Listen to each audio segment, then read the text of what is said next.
sedang sholat duha bersama anaknya yang SD. Telepon bunyi, "Ning, Dek, Ibu sedang apa?" "Sedang sholat duha, Bu." Aduh, bahagia. Allah Akbar. Karena tetangga jadi tahu. Selesai sholat, "Anak baik, anak pinter, Ibu sayang." Karena bahagia tetangga jadi tahu. Suatu saat sholat sholat asar 5:30. Sedang sholat, telepon bunyi. "Kering, Ibu ada?" "Nak, ada." Tong, tegang. Lagi sholat nih. "Sedang apa?" "Sedang sholat asar, Tante." Selesai, kamu ngomong. Berarti dia lebih sibuk dengan diketahui orang daripada diketahui Allah. Tidak ada yang lebih pahit dari berharapnya hati kepada Allah. Allahumma aftah lana hikmataka ya Allah.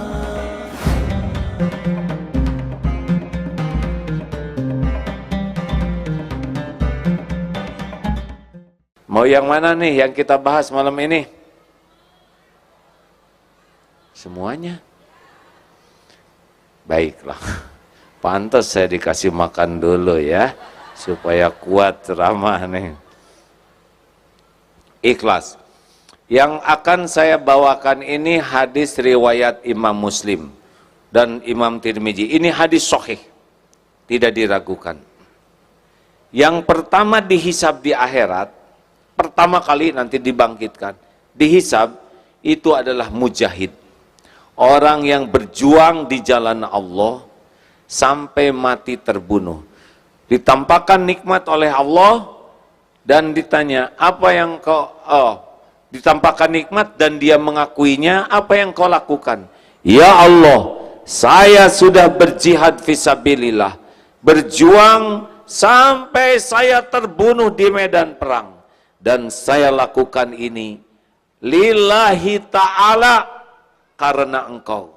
Lalu Allah berfirman, kadzabta, dusta kamu, bohong kamu.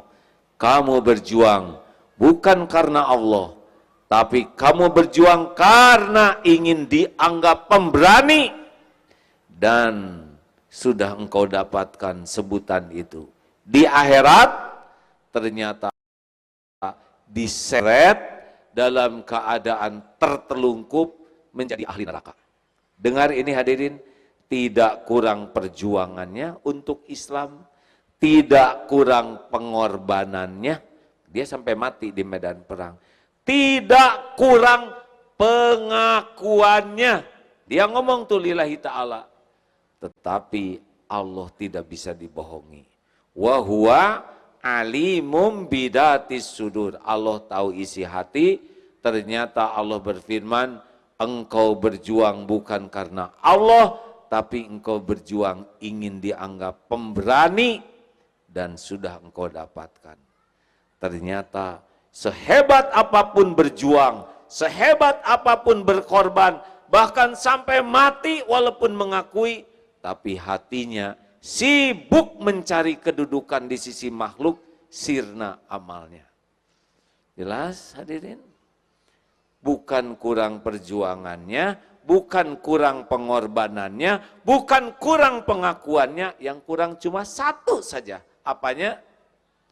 Hatinya.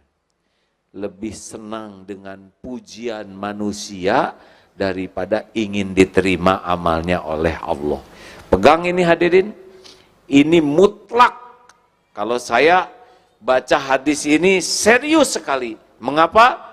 Karena yang kedua dihisab adalah yang belajar agama dan mengajarkannya, seperti Ustadz Abdul Somad, Ustadz Adi Hidayat, Ustadz yang lain. Ya, pasti agim. Saudara nggak kuat ya, saya pengen dihisab yang kedua. Belajar agama dan mengajarkannya, belajar Quran dan membacanya. Ditampakkan nikmat, dia mengakuinya. Apa yang kau lakukan? Saya sudah belajar agama dan saya dakwahkan, saya belajar Quran dan saya baca lillahi ta'ala, ya Allah. Ngakunya karena Allah.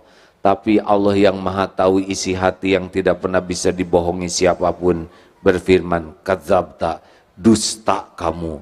Engkau belajar agama dan berdakwah karena ingin disebut alim, orang berilmu.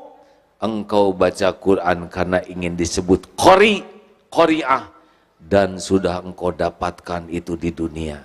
Di akhirat diseret itu ke dalam neraka. Tidak kurang ilmunya, tidak kurang dakwahnya, tidak kurang bacaan Qur'annya, yang kurang satu saja. Apanya? Niatnya. Bukan mencari keridhaan Allah, tapi cari pujian manusia. Hilang itu semua pahala. Dan yang terakhir adalah orang yang dermawan. Sedekah kemana-mana. Ketika ditanya, apa yang kau lakukan? Saya sedekah. Apapun yang kau cintai, saya sedekah. Kadzabta, dusta kamu. Engkau sedekah karena ingin disebut dermawan. Dan sudah engkau dapatkan pujian itu. Dan ternyata diseret ke neraka. Bukan kurang sedekahnya. Yang kurang cuma satu saja. Apanya? Niatnya. Lebih sibuk ingin pujian manusia, lebih sibuk ingin kedudukan di sisi manusia. Kenapa Allah begitu marah? Karena dia menggunakan amal hak Allah, tapi untuk dipuji manusia. Bu, mana yang bahaya? Wanita ingin kelihatan cantik, atau wanita ingin kelihatan solehah? Mana yang lebih bahaya? Jawab.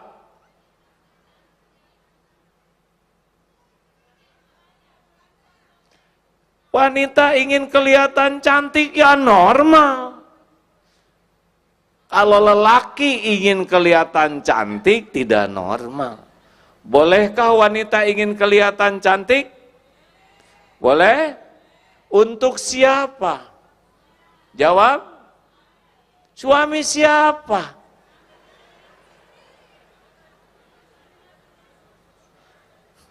Si bapak langsung ketawa, ya. Karena bapak jadi saksi, ya.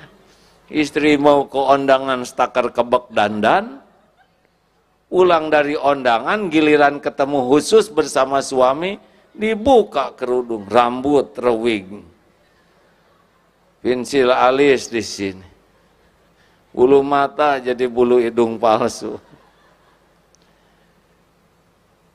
Hadirin, kalau ingin kelihatan cantik masih urusan dunia, tapi ingin kelihatan solehah sudah pakai amalan akhirat. Ini sedikit saja rahasia ikhlas. Apa sih ikhlas? Al-Bayyinah ayat 5, a'udzubillahi minasyaitonirrajim, wa ma umiru illa liya'budullaha mukhlishina lahudina al-ayam. Allah tidak memerintahkan kita kecuali ikhlas, murni ikhlasnya. Maukah diberi susu murni yang gratis 2 liter sehari? Jawab. Tapi dicampur dengan kotoran sapi 1 sendok. Mau? Yang benar, Bu. Sesendok kecil saja. Yang betul. Seujung sendok kecil. Dikoceklah, ibu nggak usah tahu. Nggak mau. Itu dia aja nggak mau, ya. Nah, sedangkan syirik, inna syirka la zulmun azim. Menyekutukan Allah itu adalah kezoliman yang sangat besar. Nih latihannya supaya ikhlas. Ikhlas itu seperti apa? Puk, puk, puk, puk.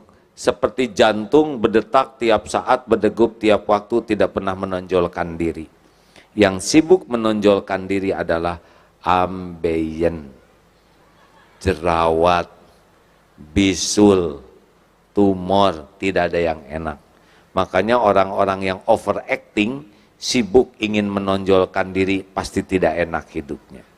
Ikhlas itu seperti akar pohon, menyerap hujam ke tanah, menyerap sari-satri pati, mengokohkan, pohon kokoh, rindang, berbunga, berbuah. Orang memuji pohon, padahal semua jerih payah akar. Betul? Atau seperti gula, mungkin sudah viral. Kopi kurang manis, yang disalahkan siapa? Kurang gula nih. Disalahkan gula. Kopi terlalu manis, yang disalahkan siapa? Kebanyakan gula nih. Giliran kopi enak, siapa yang dipuji? Ini kopi mantep. Tapi giliran penyakit baru disebut penyakit gula nih. Gitu. Tapi gula tetap saja manis, benar? Dia nggak dendam. 5, latihan jadi orang ikhlas. 1, jangan selalu ingin diketahui orang amal kita. Amal fardu, sunnahnya orang lain tahu. Sholat, ke masjid, lagi apa tuh, mau kemana? Mau ke masjid mas, ayo kita ke masjid, boleh. Itu bukan riya, itu dakwah. Bayar zakat, saya mau bayar zakat nih, itu bagus. Dibuat orang lain tahu, karena itu dakwah. Syukuran haji, dengan niat agar orang lain tahu ini undangan dari Allah, boleh. Tetapi amal sunnah, tidak harus semua orang lain tahu. Tidak harus segala diposting. Jam 3 malam, bangun, langsung posting. Bangun sahabatku, bangun. Sepertiga malam terakhir, saat mustajab. Broadcast, benarkah membangunkan orang atau pengumuman? Ingin dianggap ahli tahajud, sedang dia sendiri tidak sholat, karena terus saya buka WA. Sahur, posting, thread, selamat saum Senin Kemis sahabatku yang baik. Ingatlah hanya Allah yang tahu. Thread. Baca Quran, Allahu Akbar, Allahu Akbar. Ya Allah, hanya dengan pertolonganmu, walaupun tanggal 16 sudah 20 juz, cetret. Kenapa diumumkan? Orang-orang yang sibuk dengan postingan, padahal amal-amal yang tidak harus orang lain tahu, ciri-ciri itu. Belajar merahasiakan amal, sebagaimana merahasiakan aib. Punya aib tidak? Ditutup-tutupi? Harus ada amal yang kita tutup-tutupi. Kalau semua amal diketahui orang, berarti memang sibuk dengan penilaian orang. Boleh ada yang diketahui, tapi lebih banyak amal sunnah yang tidak diketahui. Di TV Malaysia pernah terlihat ibu-ibu sholat duha. Sedang sholat duha bersama anaknya yang SD. Telepon bunyi, kening, Dek, ibu sedang apa? Sedang sholat duha, Bu. Aduh, bahagia. Allah Akbar. Karena tetangga jadi tahu. Selesai sholat, anak baik, anak pinter, ibu sayang. Karena bahagia, tetangga jadi tahu. Suatu saat sholat maghrib, sholat asar, 5:30. Sedang sholat, telepon bunyi. Kering, ibu ada nak? Ada. Tong, tegang. Lagi sholat nih. Sedang apa? Sedang sholat asar, tante. Selesai, kamu ngomong. Berarti dia lebih sibuk dengan diketahui orang daripada diketahui Allah. 2, jangan selalu ingin dilihat orang. Ada orang, tidak ada orang, bagi orang ikhlas sama, bagi orang tidak ikhlas tidak sama. Ada orang bagus, tidak ada orang tidak bagus. Ini ciri-ciri ini. Kalau sholat sendiri, gesit. Allah Akbar. Allah Akbar. Allah Akbar. Allah Akbar. Allah Akbar. Allah Akbar. Atahiyatun barakatuh salawatu. Astagfirullahaladzim. Astagfirullah. Assalamualaikum. Assalamualaikum. Tidak ada orang. Gesit, tangkas. Giliran ada orang, Allahu Akbar. Bismillahirrahmanirrahim. Allah. Subhanallah, cukup nih, udah agak lama ya. Udah agak lama nih, cukup ya. Sami Allah. Acting. Lagi sholat sendiri tahajud. Sedih. Tapi ada suami. Ya Rabb, tolonglah keluarga kami. Air mata dibiarkan mengalir. Padahal itu sisa menguap. Tapi diatur supaya ini acting. Gak diterima. Hati-hati. Ada orang, tidak ada orang, sama atau tidak. Kalau ada orang baik, tidak ada orang tidak baik, ciri-ciri itu. Tidak ikhlas. 3. Ciri latihan yang ketiga adalah jangan ingin dipuji, jangan takut dicaci. Dengar ya, kalau dipuji semangat, tidak dipuji tidak semangat, dicaci patah semangat, pasti bukan karena Allah. Karena orang ikhlas, puji, caci, ember jatuh sama. Hanya getaran udara yang merambat ke telinga. Kalau dipuji semangat, tidak dipuji tidak semangat, dicaci patah semangat, pasti karena mulut orang dia berbuat. Bu, Pak, saya sudah nyobain takdir dipuji-puji, udah gitu ada takdir dicaci maki, udah. Demi Allah nih saya bersumpah ya, dipuji rame-rame, dikagumi rame-rame, dihormati rame-rame, jauh lebih bahaya dibanding dicaci maki rame-rame. Karena kalau kita sudah menikmati pujian, edik, nagih, pengen dipuji terus, dan itu pasti letih orang yang senang dipuji. Kenapa? Karena orang tidak mungkin semuanya menyukai kita.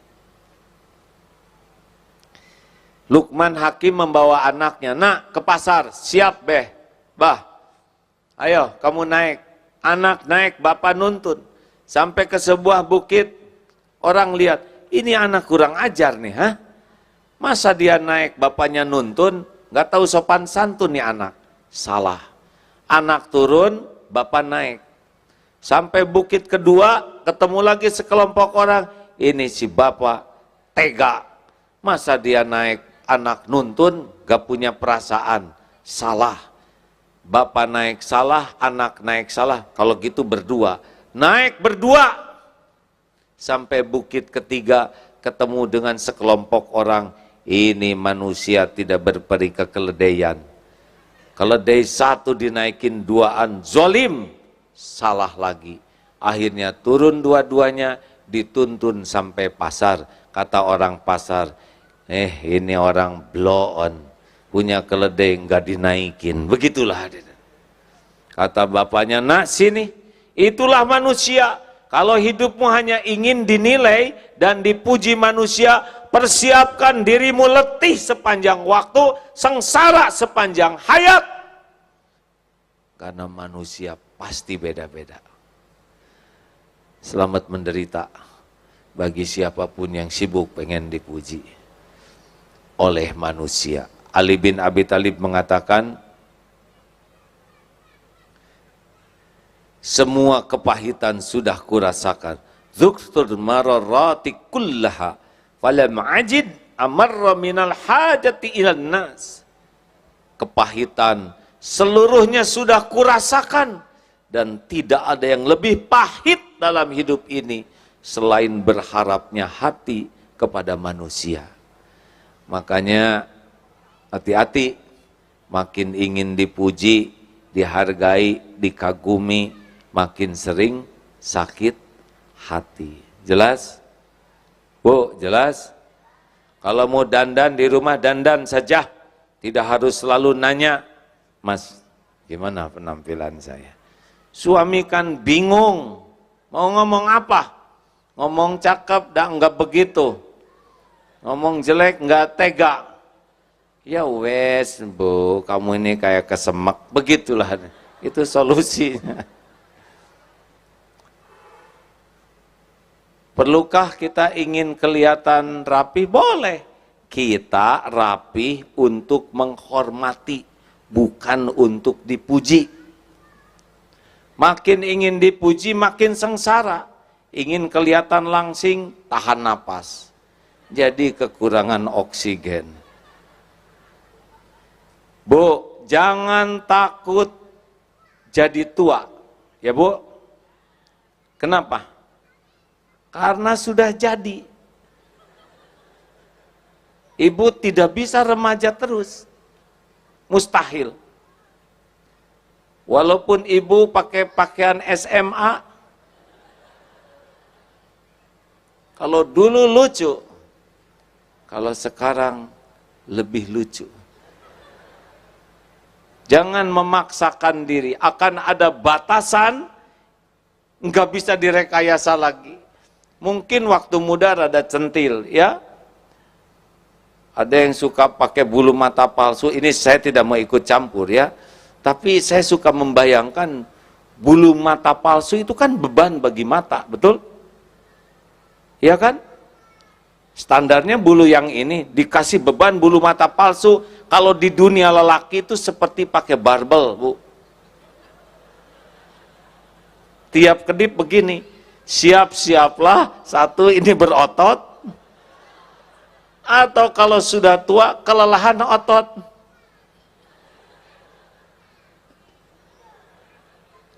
Bisa jadi merem terus, nggak kuat ngangkat.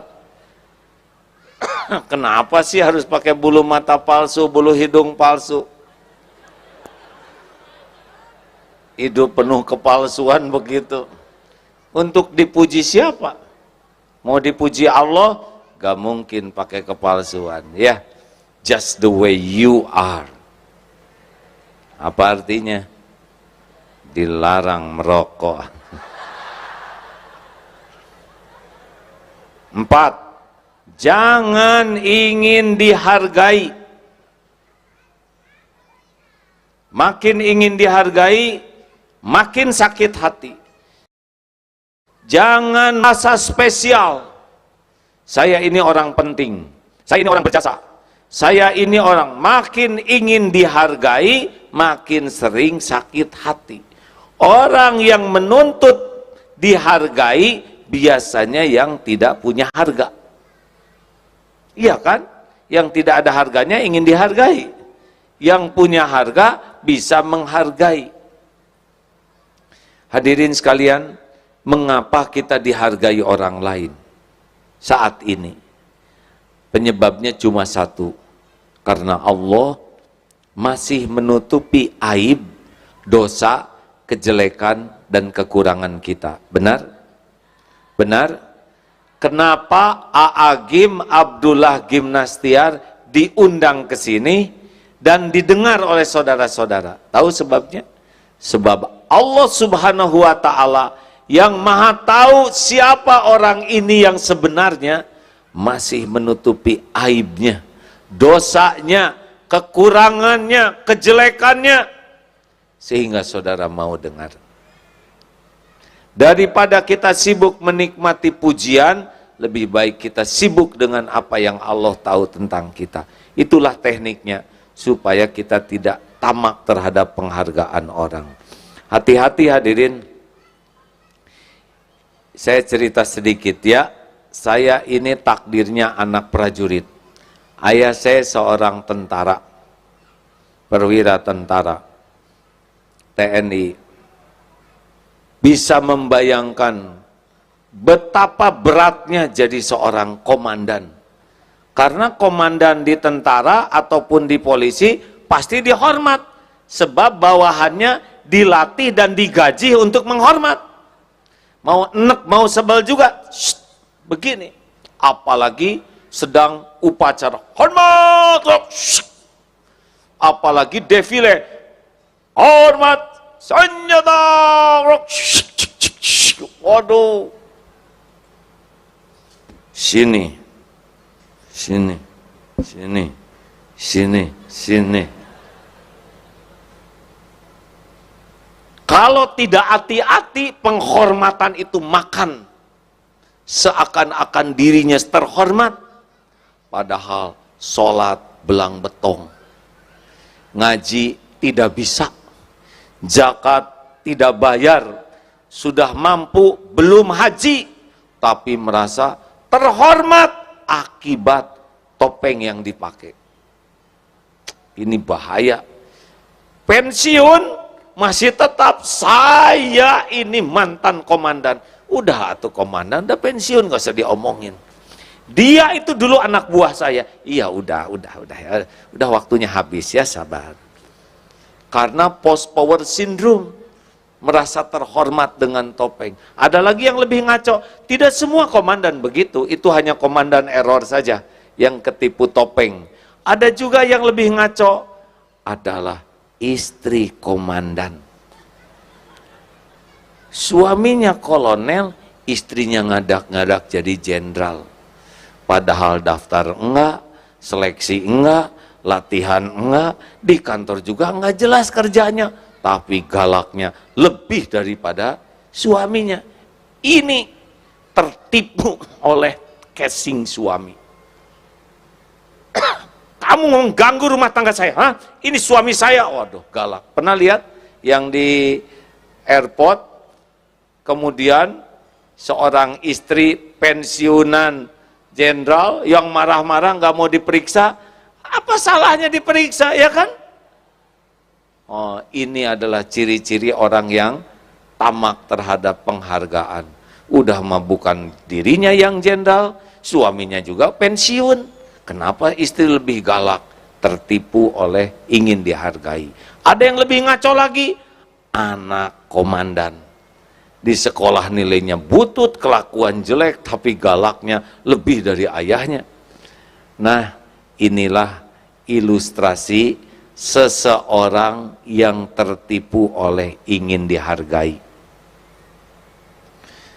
Jelas Pak Rektor?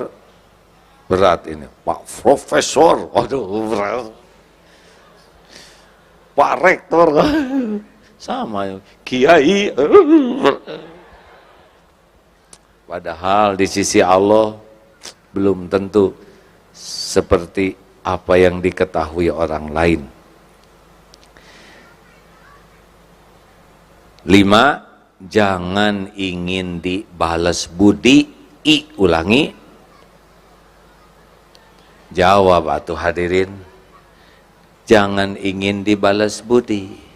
Lakukan, lupakan. Lakukan, lupakan. Lakukan, lakukan. Perlukah kita mengingat-ingat jasa baik kita? Jawab. Enak tidak kalau kita ingat jasa kita? Hati jadi bahagia atau jadi nyesek? Jawab. Kalau kita mengingat jasa kita, hati jadi bahagia atau jadi gelisah? Jadi enak atau tidak enak? Nah, itu ciri-ciri salah tuh. Perlukah kita menyebut-nyebut jasa baik? Perlu tidak? Tes. Mas. Coba bicara sama bojomu. Benar gitu? Perbojoan. Hei istriku, aku ini suamimu loh. Padahal istrinya udah tahu. Aku ini suamimu. Aku yang membanting-banting tulang. Memeras-meras keringat. Ini rumah aku yang siapkan untuk kalian, hah? Kalian pakai dempul, lipstik, apa itu aku yang beliin. Kalian makan segala dikunyah, jalan kuliah, aku yang siapkan. Jalan-jalan pakai mobil tak beliin, bensin aku yang siapkan. Saya nih suamimu yang berjuang untuk kalian. Dengar ya, kalau ada suami berbicara begitu, bagaimana perasaan ibu? Bahagia atau enek, Bu? yang jelas, Bu. Bahagia atau enek? Jadi makin sayang, kagum, atau jadi sebel? Tuh, dengerin, Pak. Jelas? Nah, kami juga sama, Bu. Apalagi saya, Pak. Saya. Jangan nyebut-nyebut. Ke anak paling nggak boleh, Bu. Ini Ibu Muna. Ini Ibu Muna, kata anak-anak. Ya iya, bukan, saya juga udah tahu dari dulu. Kenapa ibu jadi lupa diri? Ini ibumu, ibu yang hamil, ibu yang melahirkan kalian, ibu yang menyusui. Mungkin kata anak, siapa suruh ya deh ya? Nah kita mah nggak pesen lahir dari ibu yang ini. Nggak boleh, hadirin. Saya pimpinan kalian. Udah tahu. Dengan kepemimpinan saya itu siapa? Hah? Bingung akhirnya. Udahlah. Kalau mau bahagia, lakukan, lupakan. Jadilah seperti matahari, hanya memberi, tak harap kembali bagai sang surya menyinari bumi. Tenang hadirin. Mau bahagia hadirin? Sudahlah, jadilah orang ikhlas. Gimana supaya ikhlas? Nih, jawab. Ada orang, tidak ada orang, Allah ada tidak? Yakin? Orang lihat, orang tidak lihat, Allah lihat tidak? Orang tahu, orang tidak tahu, Allah tahu tidak? Apakah setiap perbuatan disaksikan oleh Allah? Apakah setiap amal disaksikan oleh Allah? Yakin? Yakin? Apakah setiap amal ada balasannya? Ada balasannya? Ada balasannya? Mungkinkah ada yang kelupaan Allah membalas? Mungkinkah ada yang terlewat? Mungkinkah ada yang tertukar? Mungkinkah ada yang meleset? Mungkinkah ada yang bisa menghalang-halangi balasan dari Allah? Faman ya'mal mithqala dzarratin khairan yarah wa may ya'mal mithqala dzarratin syarran yarah. Sekecil apapun perbuatan kita, baik buruk, pasti kita akan lihat balasannya. Nah, inilah sebetulnya rahasianya hadirin. Kenapa orang bisa ikhlas? Karena yakin waqafa billahi syahida. Cukuplah Allah yang jadi saksi.